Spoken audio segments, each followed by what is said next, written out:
Okay, welcome everybody. I'd like to start by letting you know that this event is being streamed on the library's Facebook page and YouTube channel. A recording will be available in those locations sometime later this week. To those in attendance and anyone who may be watching online, thank you for joining us today. We're going to look back at a historic event in our area that really devastated a lot of homes and businesses and lives up and down the valley. And it was 25 years ago this month that the great deal of the devastation took place. But on a brighter note, in the midst of that devastation, there arose dedicated helpers and everyday heroes, our favorite kind. The selflessness of our community members was on full display as we came together to fight the flood, often against the odds, and we hope to hear some of those stories and more today. I would like to preface our panel discussion, though, by noting that this event is a part of the Red River Valley Kids Read project that is in its inaugural year.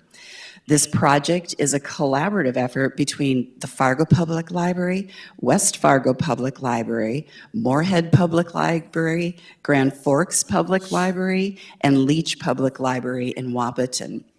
Our libraries are focusing on a single children's book, reading as one big regional community. We hope to introduce great stories and authors to kids, and we hope that this will encourage kids to read. This year, we're focusing on the book Storm Warning by Elizabeth Romm. I've got a copy here. Show the book. And I'll also take the opportunity to mention that free books are available for kids, one per child, at all the Fargo Public Library locations and at the West Fargo Public Library and Grand Forks and Wahpeton, but I don't expect anybody to drive down there and pick one up. So this is a middle grade novel that takes place in Ada, Minnesota during the '97 Red River Valley flood. It's the riveting story of a 12-year-old boy who must summon up his courage in the midst of the disaster and work to save his sister and grandmother. The author does a superb job of pulling in the reader and placing us in the middle of this tense, scary, and very emotional time. She also sprinkles names of local media personalities, including WDAY meteorologist John Wheeler, and familiar area landmarks like MSUM into the story, making it a fun read, and it's a very suspenseful read that I think kids of all ages will enjoy, and adults. I read it and I love this book.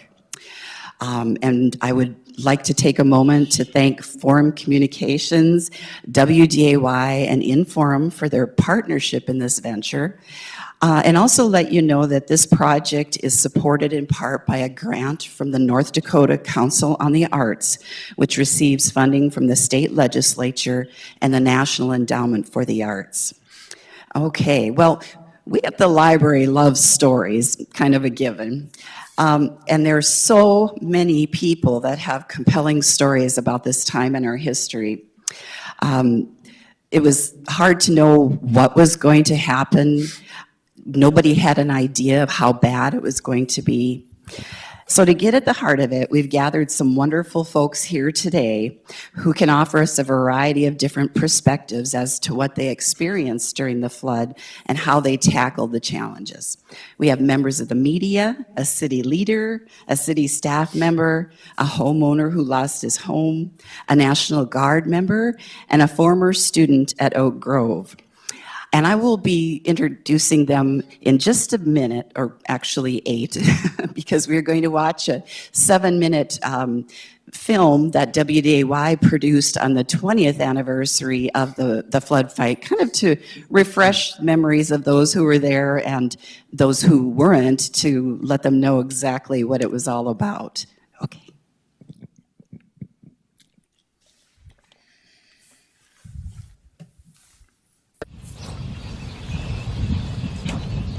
Water come up on us probably about a foot overnight where we're at. Our dike just it's at its top right now, running over. 6 inches more. Gave up. Can't fight it no more. Our tower says 12366. The flood of 1997 devastated the Red River Valley from south to north. What are you going to do? Where are you going to go? How are you going to get out? There was no place. We couldn't even drive a car. It was a natural disaster months in the making.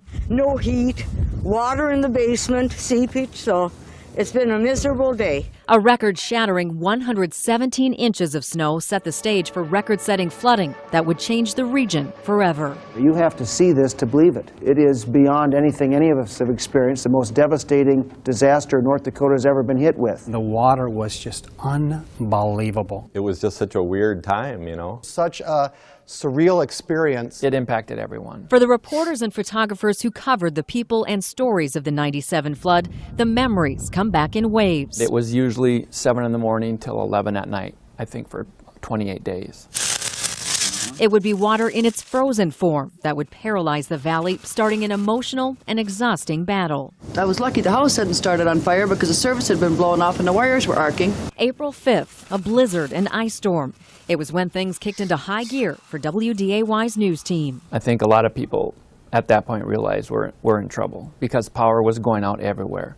Poles were snapped. It was like, what else could Mother Nature give us? For photographer Mike Sweeney and reporter Austin Schauer, the storm brought a quick lesson in the power of rising and freezing water. Wapaton's flooded, but it's frozen. It was just strange.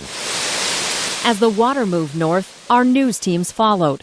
For reporter-photographer team Kevin Wallaven and Chad Peterson, that meant days capturing the frantic battle to save the tight-knit Oak Grove neighborhood. Hearing the police talking through their intercoms, it's like neighbors of whatever community come out and help restore this dike.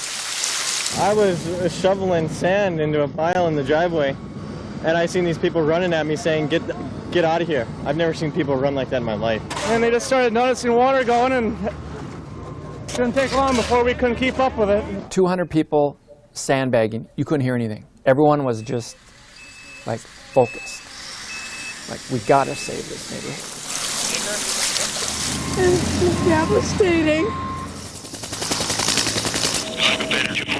As the flood fight in the southern valley unfolded, communities in the northern end of the valley got an up-close look at the wall of water and the flood fight headed their way. It was like, oh my gosh, look at this. This is like a war zone.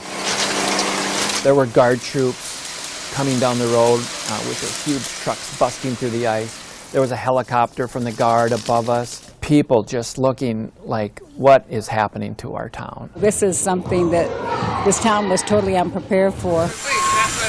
You're seeing these senior citizens are climbing into a front end loader and getting taken to a army vehicle to get taken out. You're just like, how is this happening? How did this happen? Those scenes in Ada, I think, are forever burned in the minds of anyone who lived there. Just outside Ada, a different battle. I gotta go. There's one him over there. Ken Visser's frantic fight to save cattle that broke through frozen floodwater and were drowning.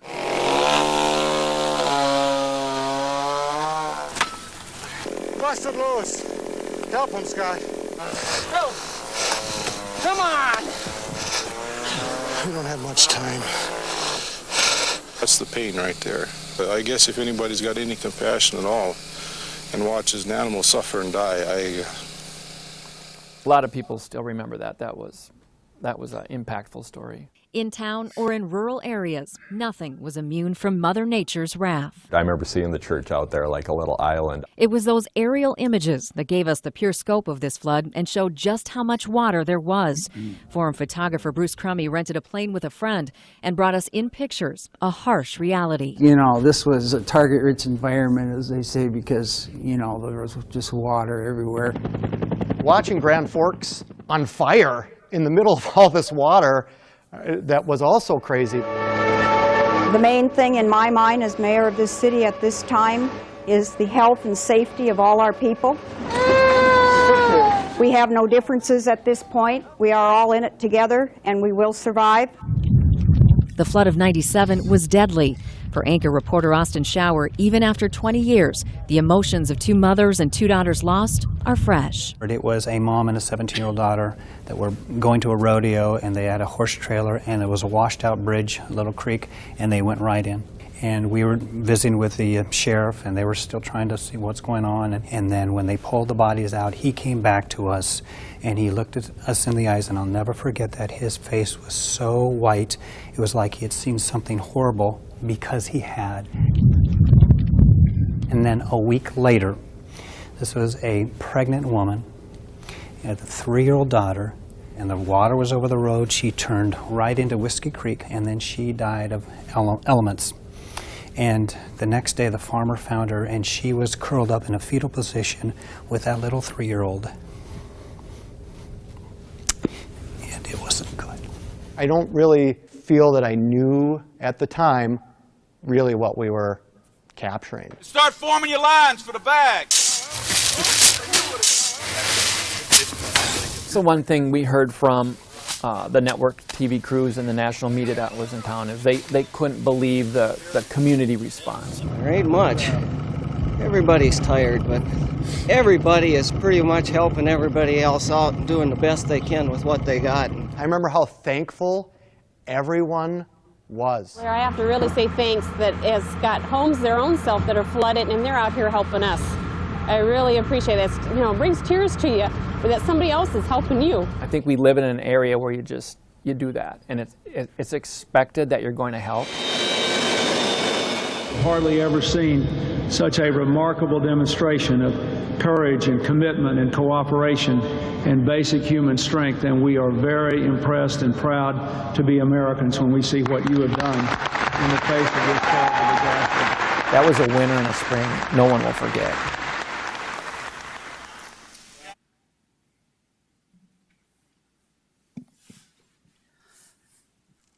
Okay.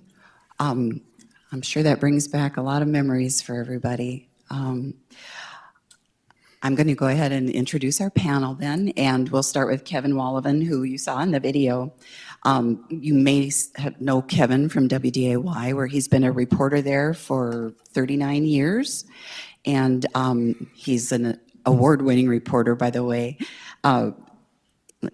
During the flood, he covered much of Fargo and also the Ada region, and he is really one of the most trusted reporters in our region. Next, we have Bruce Crummy, who is a freelance photographer based in Fargo, and you saw him in the video as well. He was on the photo staff of the Forum of Fargo-Moorhead for 32 years before leaving to establish his own company in 2008. His photography has won numerous state, regional, and national awards as well. Then we have Carrie Buckle. Carrie is a retired Minnesota National Guard member where he served for 25 years as a combat medic. He retired in 2013 and returned to college to become a clinical social worker. He left Fargo in 2016 and now works as a readjustment counselor for the VA Vet Center in Bismarck, and we're very glad he made the trip over here to join us. Next is longtime Mayor Maury Lanning, and Mayor Lanning went on to become a state representative of the state of Minnesota, but he was the mayor for 22 years in Moorhead. He later, he also worked at Concordia College during that time in the administration, and he retired and went on to lead his own consulting company. We've got Douglas Herman after that, who is a retired district judge who worked in Fargo for 15 years. And Judge Herman lived in the Southwood neighborhood at the time and subsequently lost his home. He and his wife relocated to Harwood, but eventually wound up losing that home too in a buyout. And now they live on their farm. Matt Von Penan is next. He's been the editor of the Forum for 15 years. He began working there in 1994 as a copy editor and page designer who was actually pressed into reporting duty to help cover the flood. He primarily focused on the Oak Grove neighborhood and rural subdivisions such as Orchard Glen and Forest River, which were particularly hard hit. Josh Cading is next. He is currently a principal at Oak Grove Elementary School, but at the time of the flood, he was a junior in high school at Oak Grove. He volunteered at various locations around Fargo, as did many of his friends. He spent a lot of time helping out at Oak Grove in the days and weeks leading up to the school being flooded. Okay, and Brenda Derrig is a City of Fargo engineer. She's worked for the city for 30 years. During the 97 flood, she was in the civil engineer position and worked in the field, beginning in the Southwood neighborhood and moving to Rose Creek after Southwood was lost. So can we give everybody a thank you for joining us today?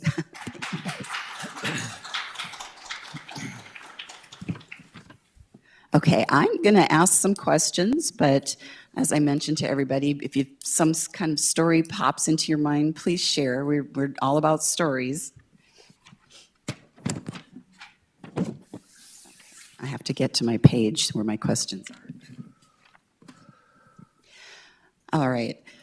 So all of you had really unique experiences in your different positions or as homeowner or student. So maybe we could go down the line and have each of you give us a better idea of what your job situation was like during the flood, what your days consisted of, and what the biggest impact might have been. And we'll start with you, Kevin. Sure. I look at that shot, and it's kind of funny because that shot was from the Oak Grove neighborhood that night. And I remember going up there when everything was hitting the fan, and that's the last shot we got before heading back to the newsroom to edit was that shot. So it's kind of weird to see it again. So it's crazy to think where we are, because it was that April 4th, 5th weekend blizzard that kind of sparked everything, and here we are, April 3rd. And I remember being in Dilworth for a story in that raging blizzard. Power was out, ice storm, power lines were going down, not knowing that a couple days later then we would be in Ada, where you saw things just got nuts. And that back then we didn't have, now we can go live with our little backpacks. That's why you see everything from Ukraine and everything going on there. You can go live in a second. Back then we had this huge satellite truck. So we lived in that satellite truck for 4 days in Ada. And that's, why we got some of that just incredible footage. And that's just burned in my head of these elderly folks in there. Remember the 1950s and 60s, we had the blue and the green Samsonite luggage? That sticks in my mind because that's what was on the front end loader, were these old folks and their luggage, being hauled down this river of ice and water in Ada. And then, of course, that cattle story. And it's funny because we got into the rural areas, too, to do a lot of stories. And we hardly hit the fact that they just lost their hospital, their school, their community center. That was later.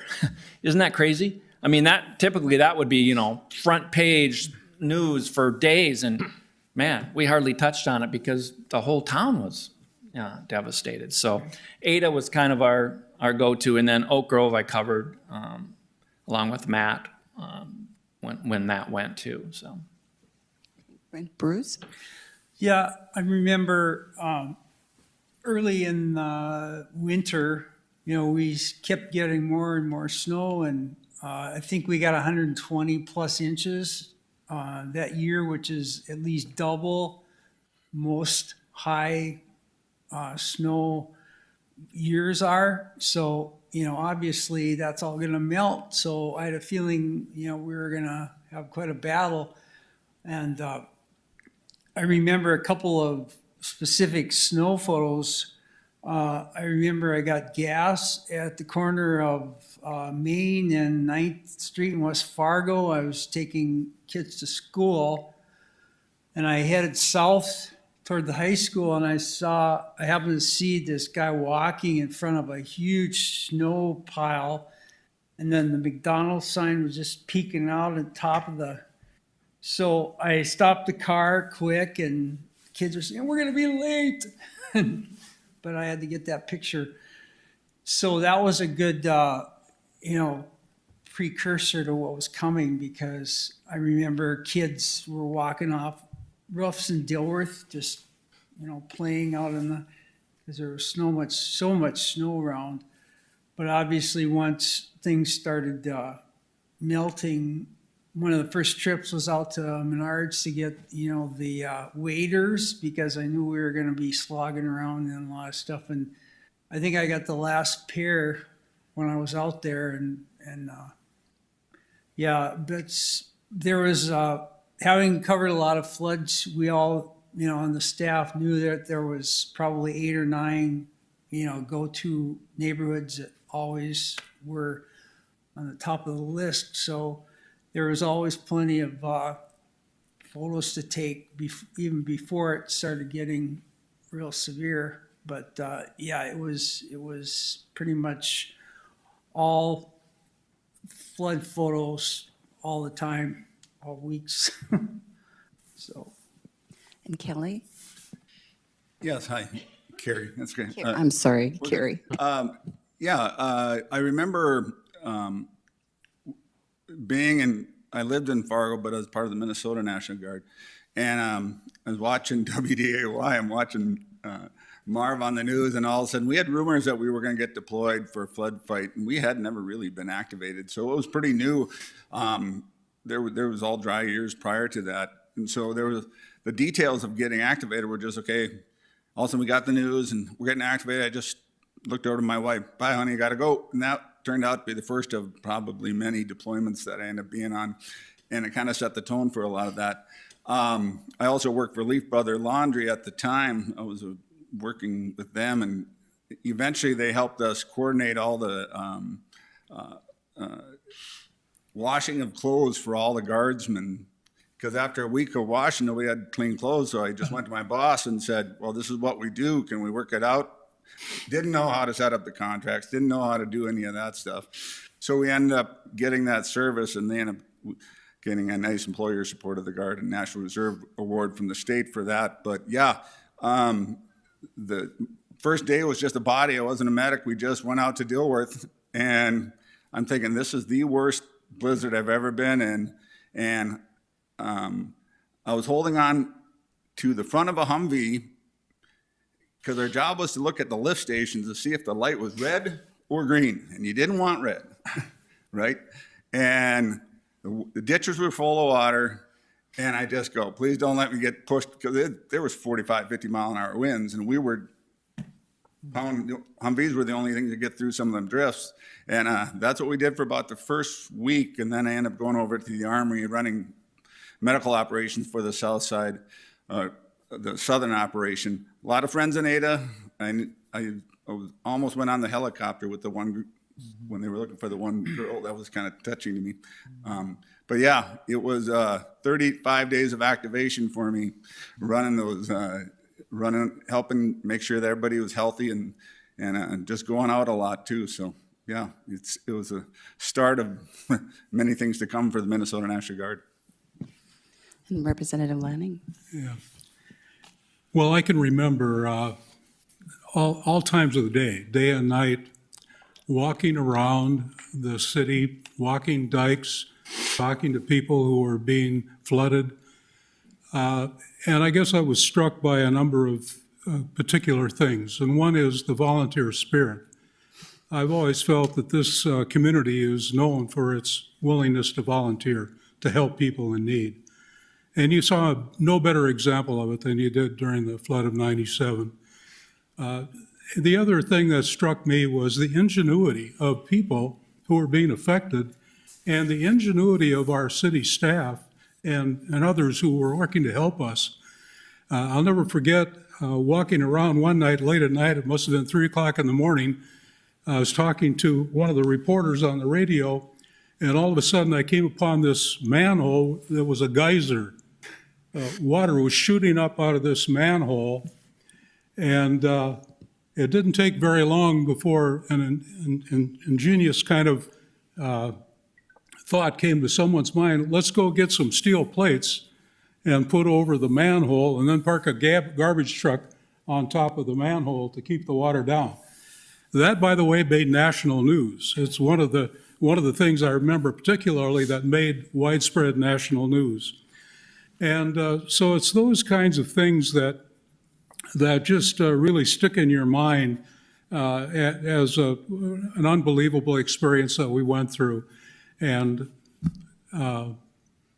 it's 25 years ago. And what I also remember being on edge the way it was, with the water rising already, flooding already underway, and then we get this huge snowstorm and a tremendous amount of water content in the snow.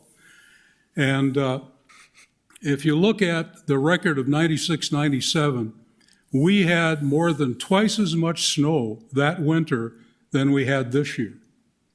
More than twice. It was, in fact, I counted 120 inches, 10 feet of snow that we had. And then on top of that, we had this snowstorm right in early April to add to it. And that was kind of a good news, bad news. The cold weather sort of slowed it down a little bit, but because we got more precipitation, the river went even higher. And we came very close, folks, to losing the whole city. And I knew the folks up in Grand Forks and East Grand Forks, and I went up there to see the president when he came. And what they went through was really unbelievably tragic. And we came that close. We came just a few inches from experiencing the same thing here in Fargo and Moorhead that they did up there.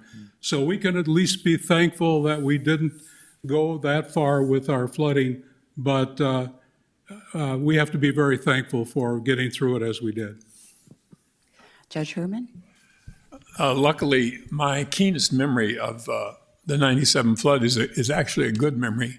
It would have been that Friday before the blizzard, and we had good weather for bagging, and we were trying to raise our dike around our house at the end of Southwood Drive, where the river sweeps through the woods that we owned. And the NDSU bison were making the bags. In 2009, the city brought the bags to us, but in 97, we made the bags in our, they provided the plastic bags, and dump trucks would bring the sand, but we made the bags. And we had a line of about 100 people, and we built up several feet. We had a 220, 230-foot run. We built up several feet that day. And I was always at the end, because it was my house, and I was placing the bags. And next to me most of that day, it was so strange, was a woman. She had to be 70 years old. I was 48 at the time. 70 seemed old to me. I'm 73 now, so 70 isn't that old. But she was about 5'2", 5'3", couldn't have weighed much more than 100 pounds. She didn't have much. She was living on Social Security, and friends of hers had a farm by Hindram, which had already flooded, right by the river. And she lived for free in their basement. And she had the clothes in her little white car. And she was staying at a shelter, but she wanted to help. And she bagged with me all day. It was just the most amazing thing. And at the end of the day, she said, I'm kind of wet and I'm cold and I'm tired. So I took her inside. She didn't know I was the homeowner, by the way. All day we spent together. And introduced her to my wife. My wife fed her, and we got her back on the bus. And the idea, like Mayor Lanning said, that people who have nothing could spend their days, a hard, cold day in mud and snow and ice, trying to save another person's home. I mean, it was one of the best experiences of my life. I get a little emotional when I think about it. But 10 days later, we lose the home. And it was really traumatic for our 3 young sons, especially the youngest. But it's still a good memory of having hundreds of people helping you like that. Matt? Yeah, I think what's been said, that it was sort of the best of times and the worst of times is very true. For my personal experience, I was a relatively new staff member at the Forum, and I was actually a page designer and copy editor, and this is kind of before the internet was really active, and we didn't publish stuff all day and all night and things like that, as Kevin mentioned earlier. Just a very different time in the media than we kind of think of today. And so my job consisted of working the evenings, like most of our page designers. And at one point, the managing editor, Terry Devine, came to me and said, we're really getting stretched because the reporting staff was, working all day, and then trying to get some rest in the evenings and things like that. So he kind of came up with a plan in which we were all really called upon. He was a old military man, and he sort of found a way to structure our environment so that we could work and then spell, and then work and then spell. So I would work until about 1 in the morning, and then I would go out to some of these neighborhoods in the overnight hours and just check on things, make sure things were going so that the other reporters could get some sleep. And that was a neat experience for me because, it was the middle of the night, people were watching the water, a lot of the activity in some cases had slowed down, but that was a great time to talk to people and understand things a little bit better. So I would do that. And then sometimes, as it got closer and closer to the really bad days, I would go home, maybe get a couple hours of sleep, and then I would go back out before my shift, and in the morning hours. And I just really wanted to be part of this. It just seemed like this was something that was, bigger than all of us. And for me, again, early on in my career, it was an exciting time. It was full of great stories, and frankly, for a lot of our staff, it sort of prepared us for years to come. And we still, I think back to 2009, some of the same things that we learned from the 1997 flood really played a role in preparing us better to cover that and to know the areas that were going to be problematic. And like Kevin said, we kind of, and Bruce, we knew of areas that were notorious for problems, and we learned a lot through that. And it was just again, for someone relatively new to the business at the time, it really shaped my opinion of kind of how to work as a team, and also just to really, truly, know and love our community and want to do what we could to help it. So that's my biggest memories from it. Josh. Yeah, sure. From my perspective, being 16 at the time, I think what resonated most for me was just the volunteer spirit that our community had, because there were calls that went out, and I remember calls coming through the radio or calls coming on TV, and it was just, hey, this neighborhood needs help. And my friends and I, we would gather ourselves, get our gear on, and be ready to go. And like was mentioned, it's just a pile of sand and a bunch of bags there. But by the time we'd get there, there'd be 200 people that had already responded. It was just the community outpouring was just so impressive. The heart to just help wherever help was needed was just eye-opening. My world was a lot smaller back then. So my world consisted of where I went to school and where I lived, and my home at the time wasn't in any kind of trouble. So it was the school that I went to, and the school was a peninsula with river on 3 sides, and the neighborhood that was there. And so I remember getting out a couple of afternoons of school to go help build up the community. And everything like you see in the pictures was sandbags or earthen dikes. And so it was manpower, and it was wherever you could help, start helping, start stacking, start passing the sandbags. And it was amazing. You'd get into a new place and you'd just find yourself in line, and you'd start passing 45-pound sandbags down to the next person, and you just kind of fill in wherever you could. But there was a real sense of accomplishment when you were able to build up a neighbor's dike and feel like you had them protected, at least for the day or at least for the week. But the water kept coming up. One of the things that I remember the most was some of my friends lived in Southwest Fargo, and we were kind of fighting 2 battles because there was overland flooding coming from the southwest with the river coming from the south coming straight north. And so there was a lot of protecting early on that seemed to be trying to just stave off the overland flooding that was southwest of us. And so we had different waves of where we were at with the overland flooding kind of trying to be taken care of. And then we started focusing a little bit more internally. After a certain point, we called off school, and students weren't safe to be on campus anymore unless they were going to be volunteering as dike patrol. And so that's what I did, my younger brother did, and a handful of us, and we would have 4-hour shifts where we would show up and walk the dikes. We would be squeegeeing basements that were getting seepage flooding, just kind of checking on pumps, making sure that everything was running all around. And a lot of times we would double shift. We would stay there. There was free pop, so that was the big motivating factor for 16, 17-year-old kids. But we'd be there oftentimes overnight for 8 hours just to make sure that our school was taken care of. And our shift just happened to be the one that was on call next when the neighbor's dike broke. And so we rushed over there to try to do what we could. And just the sense of loss when you feel like no matter what you do, you aren't going to be able to do enough. You know, you're down in the dumps for a short amount of time, and then it's okay, well, where else can we still save something? Where else can we go? The rest of that school year was a little bit of a blur, but we were able to finish our school over at Concordia College, who had graduated the first week of May, and then we took over their campus for the last month of school to try to have some place to call home. And it wasn't the same, but it was something. But it was just remarkable to see that community spirit, the camaraderie of everybody to pick up wherever help was needed and rally around whoever was next.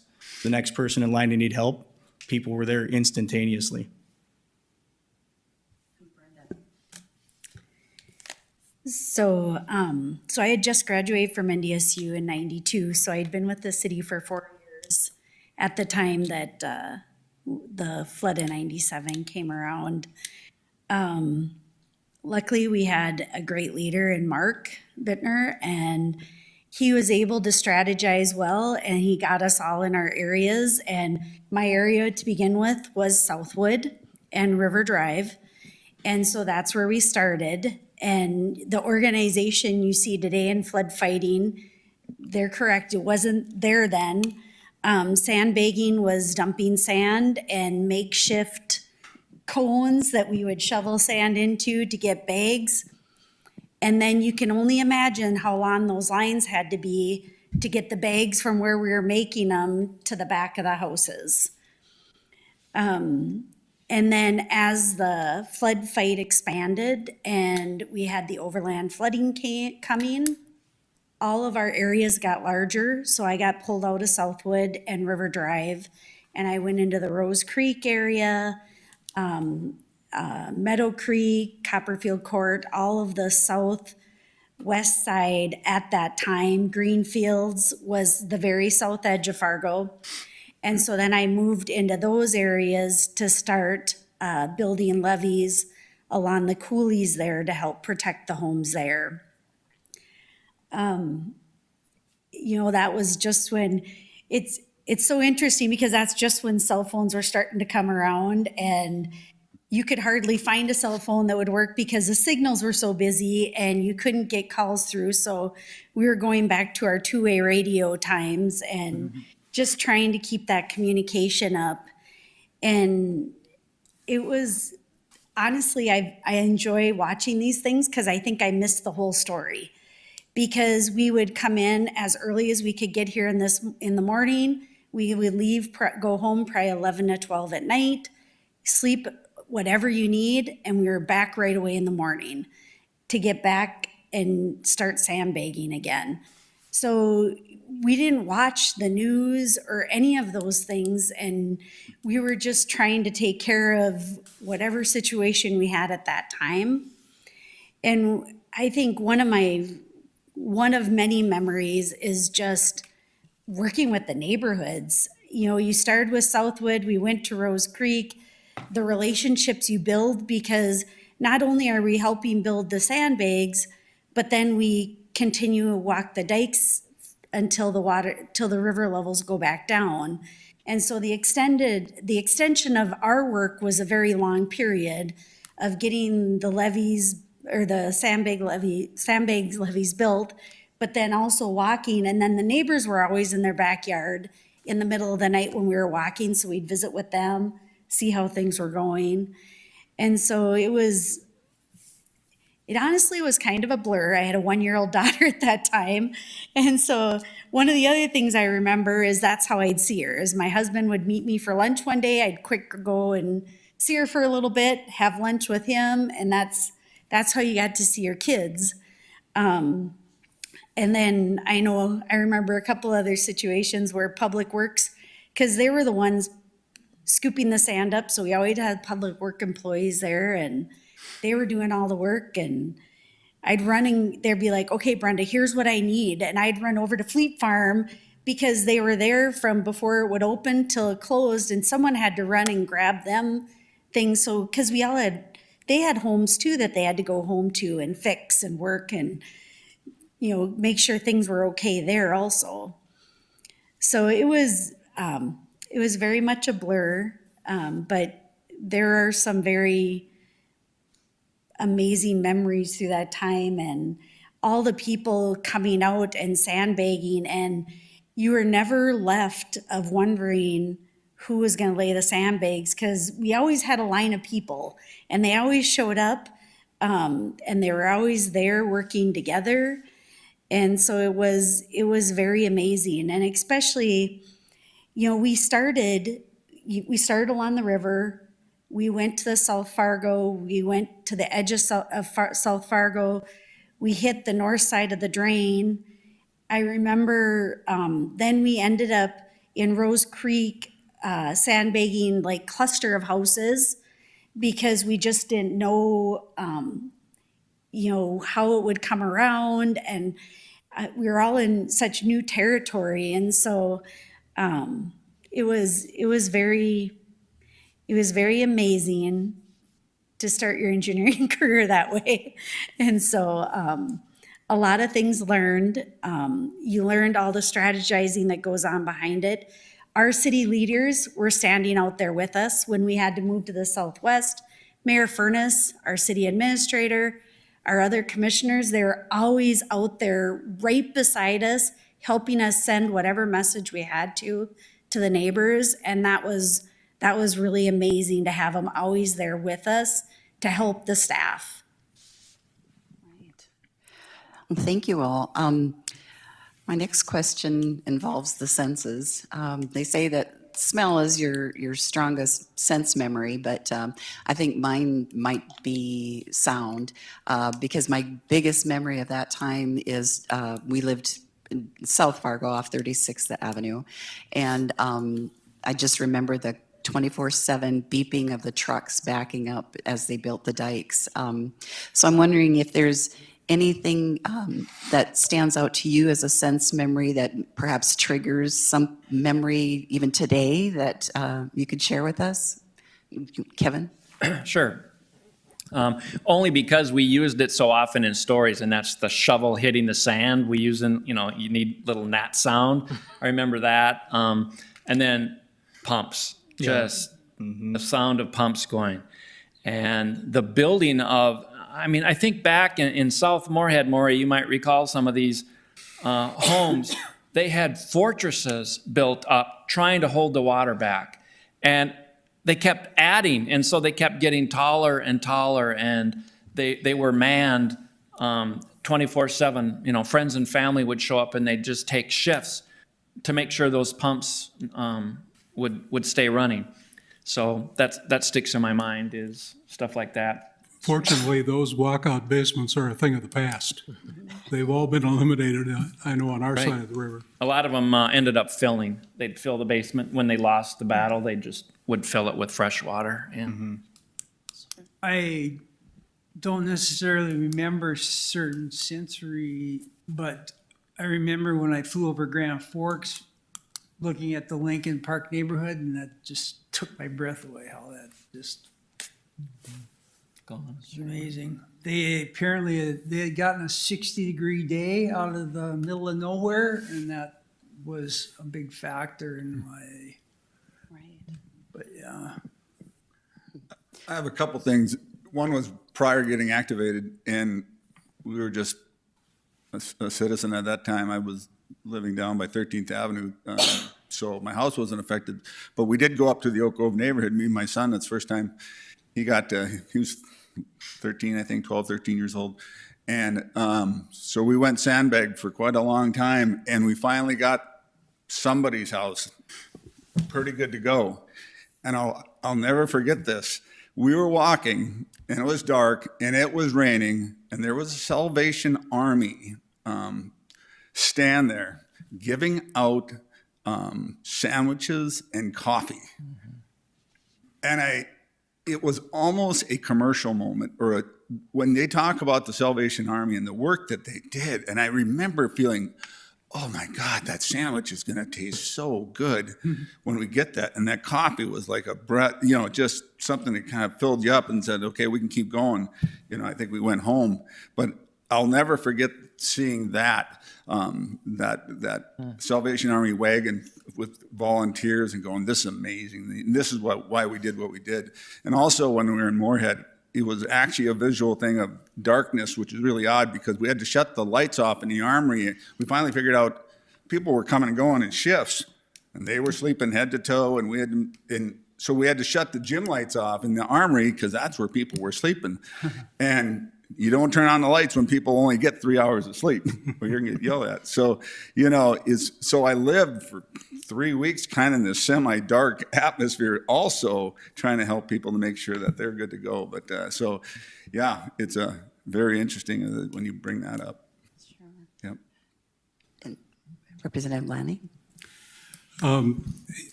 One thing that I think to keep in mind when you have these bad experiences that are traumatic for everybody is when people get inspired to do something to prevent these things from happening or to better handle it the next time around.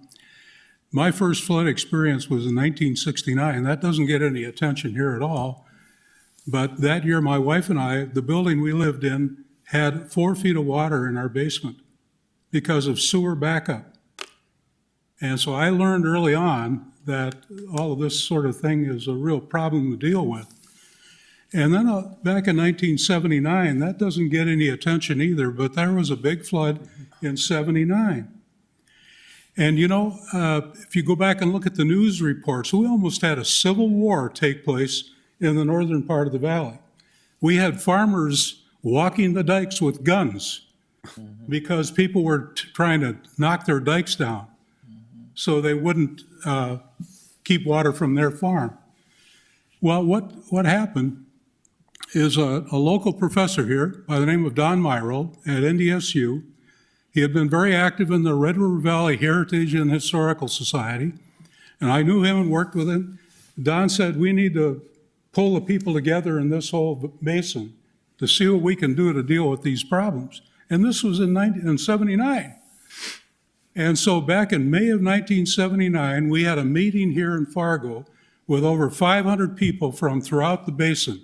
People from Canada came down, people from Minnesota and North Dakota. And we came to the realization that the people, didn't know our neighbors. We hadn't been communicating with our neighbors, other states or provincial. And we weren't working together. And so from that time on, we had a basin-wide effort. It's now called the Red River Basin Commission. It's gone through many names over time. That's been devoted to try and get people working together as neighbors across political boundaries to solve these problems. Flooding problems, drought problems. The next big thing that we're all concerned about here is the next time we have an extended drought. We came real close this year to having a major drought here in the basin. And so you need to be aware of the fact that bad things can turn into good things if you get people working together. And that's what's happening here now, thankfully. My best sensory image of the flood was just the cold. Not the weekend of the blizzard alone, but both before and after.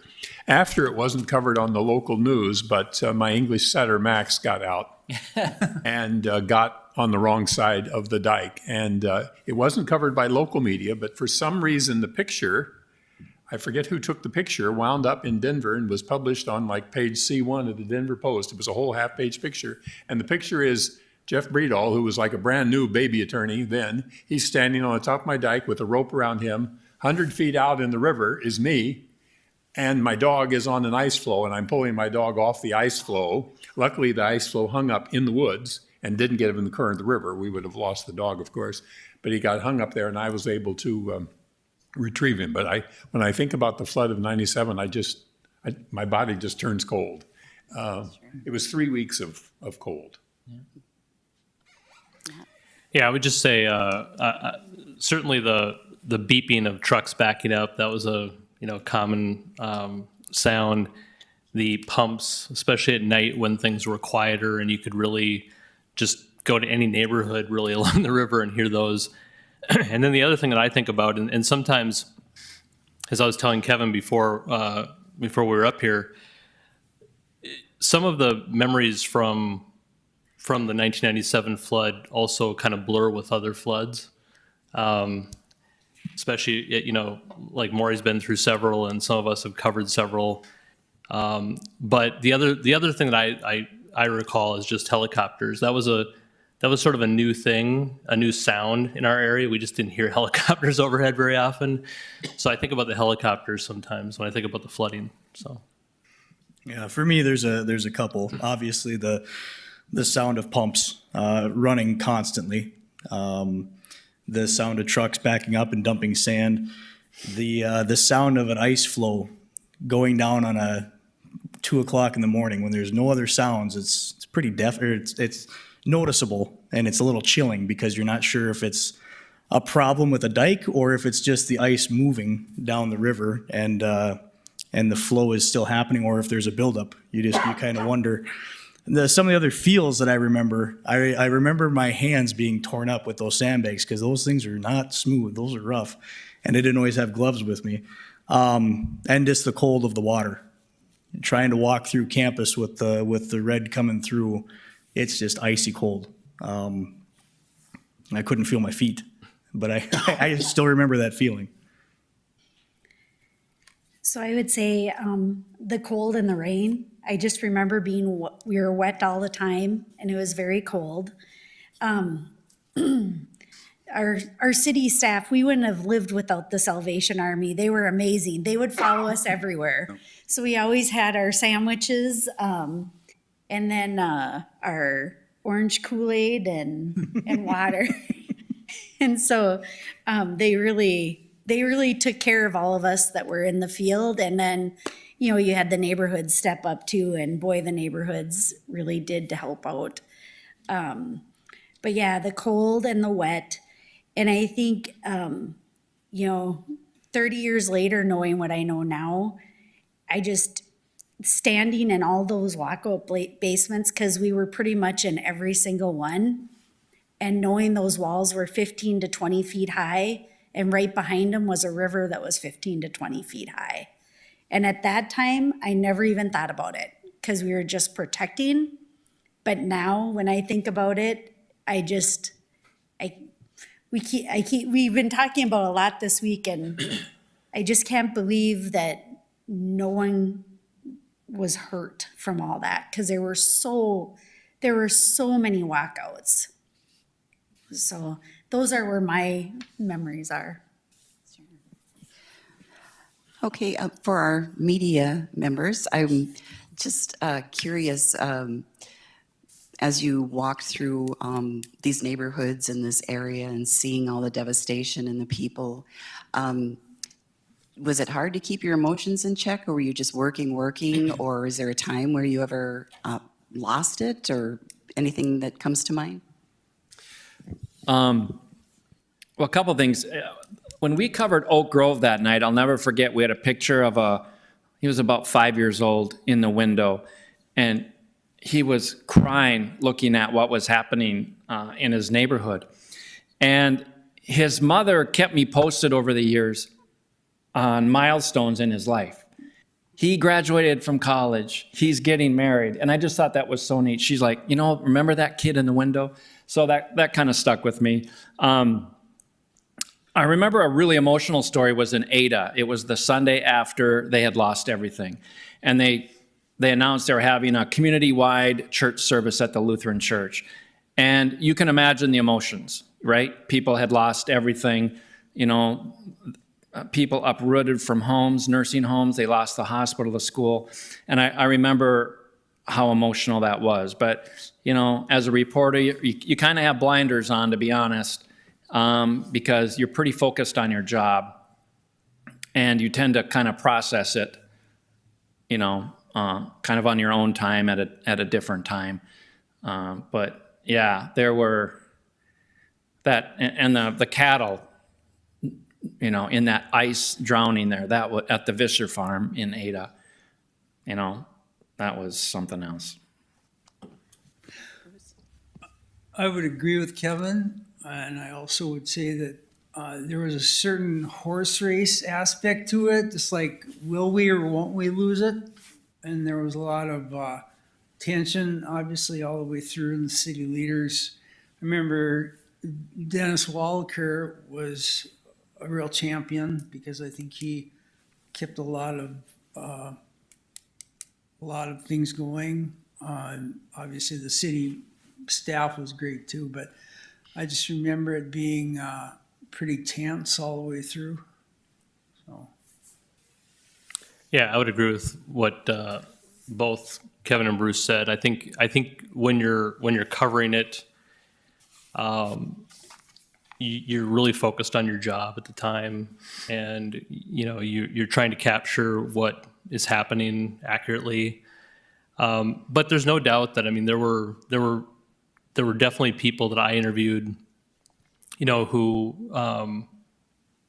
either were highly concerned about losing their homes or did lose their homes, and they're very emotional in those situations, and you do empathize with them. You can't help but. So I think you try to assure them that you're going to try to share their story, and some of those folks, years later, I still talk to some of them, and they appreciate, in a sense, having that record of what happened in the moment, because when you're in the moment, you're not yourself really at that time. And so to be able to go back and kind of reflect on that and see it, how it was portrayed and how people learned of that devastation, I think in some ways there's an appreciation for that too. But like Kevin said, that story of the farmer, that still gets me today. I remember that. I remember that story running as it happened, and I remember just being, really, that one caught me off. I mean, just this person's livelihood and really a feeling that there was nothing they could do at that time. So that's heartbreaking. Representative Lanning, is there, obviously, it's high stress constantly during this time. Is there anything that stands out to you as some really difficult decisions that you had to make that was affecting a great majority of people, or even a small bunch of people? Well, I remember distinctly when our staff had to put themselves in harm's way, going down into manholes to try and keep it from becoming a worse problem. Very treacherous conditions. I mean, we're very thankful that we didn't lose anyone, but we could have very easily done that. And you care, and you can't help but feel difficult and feel pain for the people who have worked so hard for so long. I mean, the countless hours, day and night, trying to protect their property and to help their neighbors. It's just unbelievable. And the heartwarming experiences that you have when people are suffering like they are touches you very deeply. Especially when they work day and night to save their house and had neighbors come to help them, and then they lose it. Yeah. I mean, there was families that had to put their kids in counseling and stuff because trying to explain what had just happened. So yeah, there was a lot of long-term impacts. I'm just going to add too, Maury, one of the tough decisions was cutting Highway 81.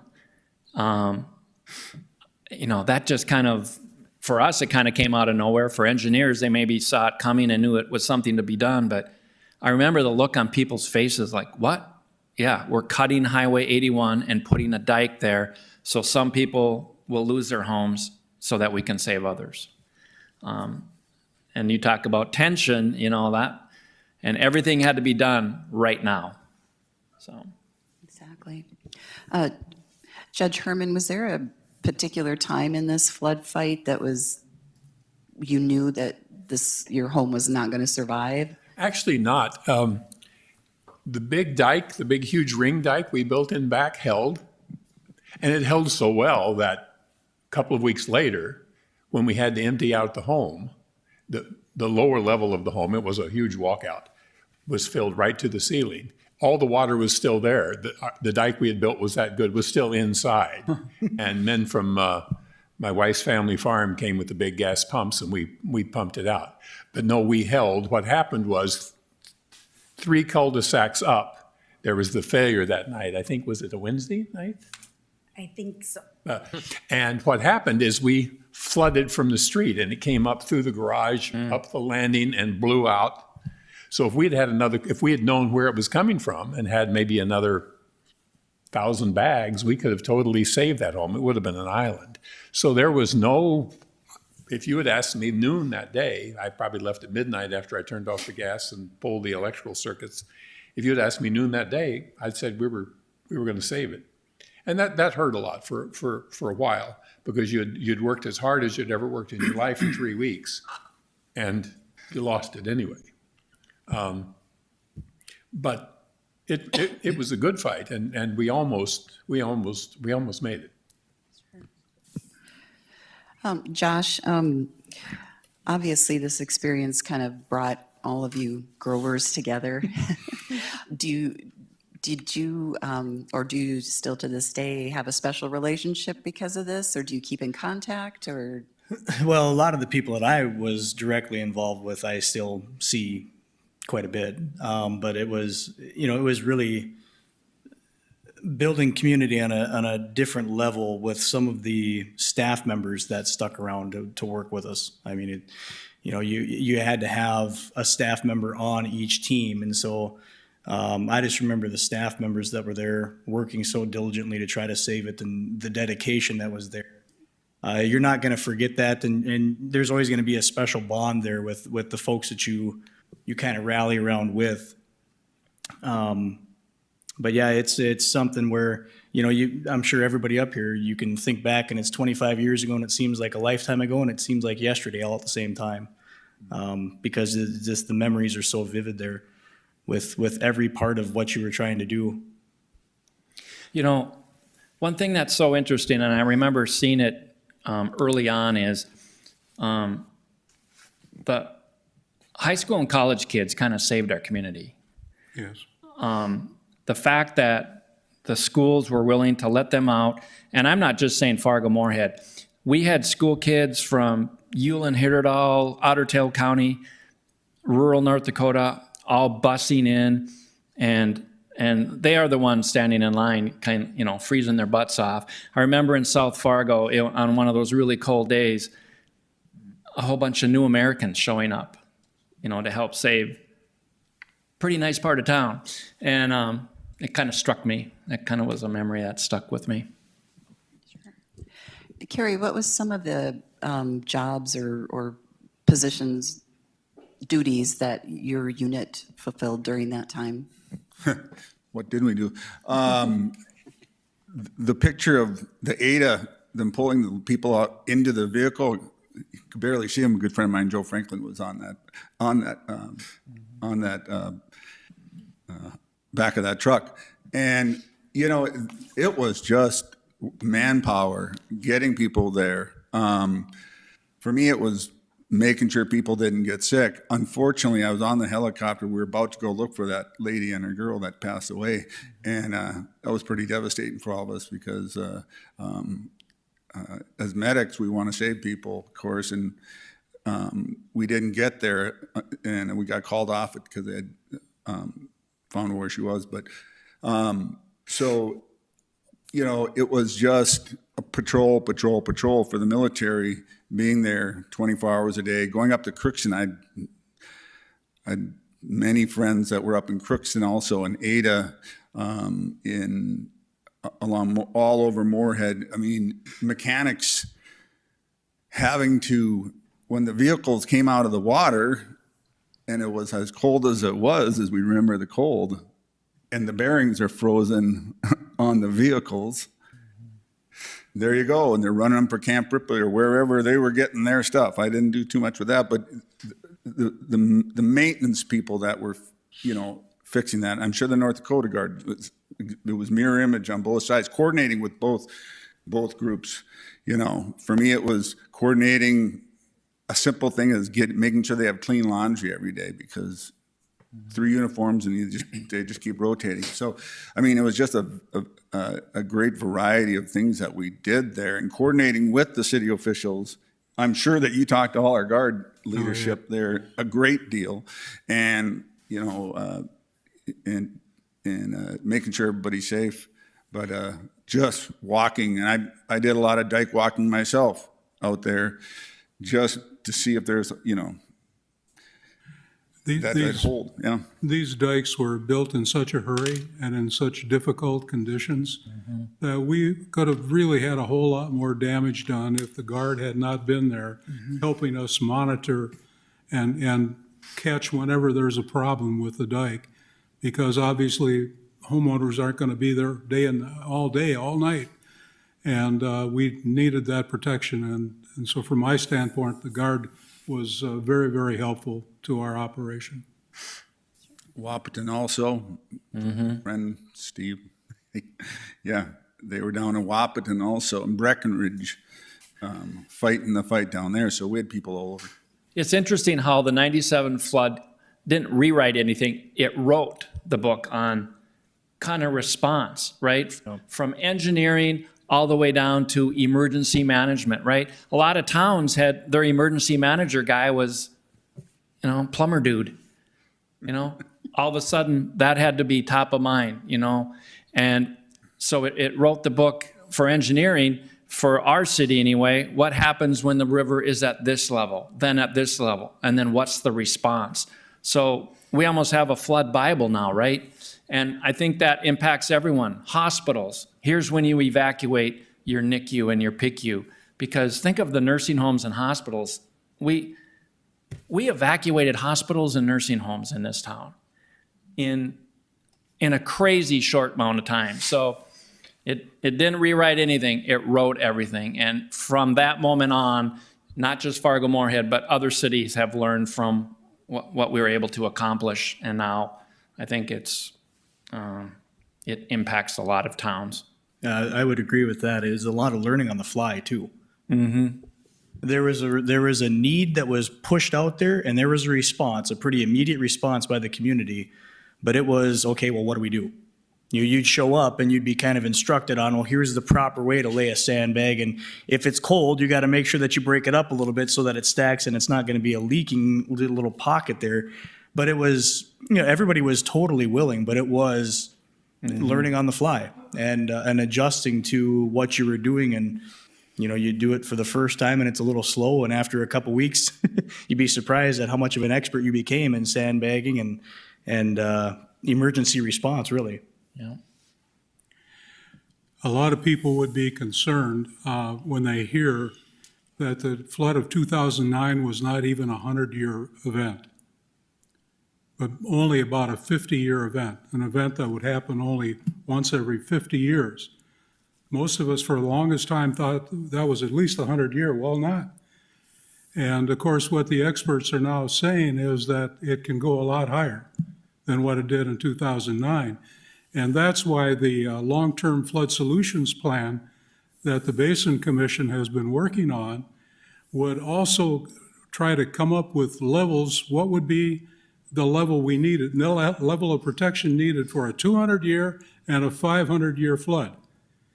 We're not there yet. In fact, many people will be surprised that today, without the diversion, we're not even protected to a 100-year level here in Fargo-Moorhead. The diversion will help us get there, but we'll still have to have some emergency procedures to put in place to stay protected, even at that 100-year level. So there's a lot to learn yet about all of this business.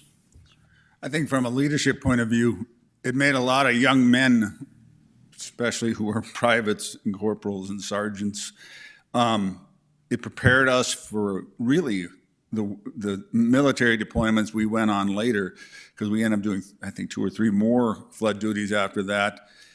But from an organizational standpoint, I think the engineers, they were the bosses, man. I remember that.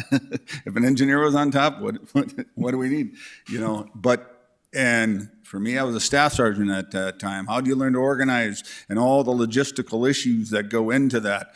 And it really helped many of us. We went to Bosnia in 2002, went to Iraq in 2005. And for me personally, organizing things later on in my career, it really was, that was the first, it set the ball in motion for so many people to learn leadership skills, interaction, how to cooperate, how to communicate. I think that, you know, and I remember watching the things in the forum and watching Kevin and all the reports, because what you were putting out live was people where we were at, and we went, holy crap, what's happened down there? Excuse my French. But, you know, it was amazing, the interaction that occurred. You doing your job, communicating with everybody doing their jobs. And I'm sure that it just set up so many people for success down the road. And just like someone mentioned, we didn't have cell phones. So imagine, you know, trying to do all that without cell phones. And plus, I think it helped law enforcement solidify plans so that our emergency communication networks got improvement, whether it was at a dispatch center or what have you, so that Clay County could communicate with Cass and police could communicate with sheriff. So I think the flood sparked some of that as well. And Brenda, kind of building on that, the lessons learned, is there any specific things that you can share with us that engineering did take from the 97 flood that helped to keep the even higher flood in later years from becoming a problem? Well, I think there were a lot of lessons learned. We were learning on the fly of how to build levees and what needed to be done. And so, you know, we talk about all the walkouts. You know, since the 97 flood, we've had about 250 buyouts along the river, and we've been building levees. That'd be me. And so, I mean, you know, we've taken away the walkouts, those risks along the river, and completely correct of, you know, we had a big, long sandbag corridor, and you just didn't know where that breach was gonna come from, and it might not have been from behind you. Mm-hmm. It could have easily have been in front of you, and just trying to, and the reason for that is to protect our infrastructure. We had sewer and water and storm sewer that we were trying to protect from, whether it was the rivers or the drains. And so, you know, our lessons learned are, you know, trying to get those setbacks from the river, make sure that we don't make the mistakes again. We don't build too close to the drains, that we allow that space so we can have that protection. And then also just the management of our infrastructure. And then even as we build new homes, making sure we keep them elevated and can have that protection, whether it is from a rain event, because we've had internal flooding too. I mean, that's another concern we have, is once the river's up, all of our gates are shut on our storm sewer, and we're pumping 100%. And if we have a big rain event, then we have internal flooding. So we've learned, we've taken away a lot of lessons on that and making sure that we can manage our infrastructure. A couple of you shared a couple personal things with me that I'd like to hear more about your stories. Matt, you talked about the blizzards prior to the flood devastation, and you mentioned that you actually got married in one of those blizzards. I did. So yeah, the winter of 96, 97 is really etched in my brain because my wife and I were married on one of those November blizzards, those early blizzards. So in fact, all the guests had to stay overnight because they couldn't go home. So yeah, that winter brings back a lot of memories for me, as it does for everybody on this panel, I'm sure. It's just, it was just something, you know, that nobody had seen. And I just remember I would go for walks, and just kind of admire the mountains of snow. I mean, and just people, you know, you'd see sometimes you'd be walking in a neighborhood and then you'd see like a stream of snow flying over a hill. And there was somebody back there, you know, snow blowing out their driveway or whatever, but you couldn't see them. You'd just see snow coming over the hill. So yeah, it's just, that winter set in motion, of course, this whole thing. And there was, many people don't remember this now, but there was also, we had a very wet fall. I think there were like 4 or 5 inches of rain in October of that winter, going into that winter. So it just kind of, the ground was saturated, and then we just kept getting snow after snow after snow, and it just seemed like it would never end. And I know we had a bad winter this winter. We had, I think, more blizzards actually than we'd had in 96, 97. But John Wheeler reminds me all the time that those blizzards were, had their own sort of definition to them, the 96, 97 blizzards compared to the ones we had this winter, which were more like ground blizzards. Those blizzards had, you know, many, many, many inches of snow every time. So like the one we had here in, I think it was December, you know, we had 8 of those. We had 8 of those. And so, yeah, just that year is memorable, not only for the flood really, but also that winter. And for the kids in our audience, I would like, Judge Herman, if you don't mind telling the stories about ducks in your garage. Oh, when we came back in, we were a family of 5, and we could only find a single room at the country. I think they were called Country Suites. They were brand new back in that day on the 13th. So we were camping, 5 people in 2 queen-size beds. But we went back to, somebody mentioned that I knew I had left the chest freezer full of all kinds of good stuff in the garage. And somebody said they saw it floating. It was still in the garage, but banging around and floating. So we got in I think Harry Hawken gave us a front-end loader, and we went in there to get it, to get the freezer out. As we came around the corner, one of the 2 sides of the garage was open, and there was a flock of mallard ducks swimming in the driveway, in and out of the garage. I mean, that's how much water all of us were dealing with. But we saved the chest freezer and everything inside. We didn't have to throw anything away. It was so cold. It was just one of the bizarre parts of that flood. Did you put the ducks in the freezer? There were ducks in the freezer, but these we let swim on. But it was very odd to go back a couple of days after the flood, and there were ice flows, remnants of ice flows in the streets, still floating around. And this is like 17th of April. Yeah. I mean, it was cold. Yeah. Bruce, I was going to ask you, we have some of your photos here that people can look through while they're here, but we've got them hanging in the main library gallery tomorrow. So if you'd like to see them, join us there too. But is there any one of your photos that just really stands out to you that kind of encapsulates the whole community spirit that we experienced? Well, I guess the one I'm partial to is the couple that are evacuating their basement with the canoe with the moose head in front, and I think it's fish on a board in the back. But I remember one of the photographers from the Minneapolis paper said she would have taken it. But yeah, that was an interesting.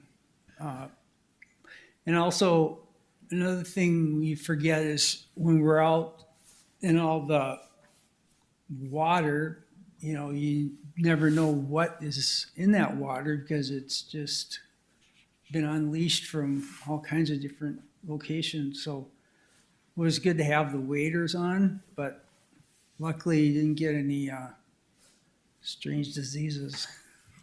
Right. Does anybody else have any kind of lighter stories that you would like to share? I just remember how stupid we were getting in anyone's boat. and because we wanted to get somewhere, right? So a farmer would come and pick you up, and half the time we didn't have life jackets, and the fields were like oceans. And I kept thinking, where's there a plow or a disc underneath this water? And what if we hit it with the boat? But at the moment, you're not thinking that. But yeah, a lot of people were getting to and from in their boats. And I think up by Lakeshore, by Harwood, I remember we did a story on senior prom. The parents had to bring their kids for senior prom in a boat, and they were all dressed up. I remember heading out to South Moorhead on A Street, and Kathy McMullen, the writer, and I were driving, and I noticed in front of me there was a pickup with a bunch of Concordia kids going out there, and they were in the back sitting facing me. So I told Kathy, quick, grab the wheel. I'm going to shoot a photo of this. And she was just petrified, of course, to driving from, but I had to get the photo.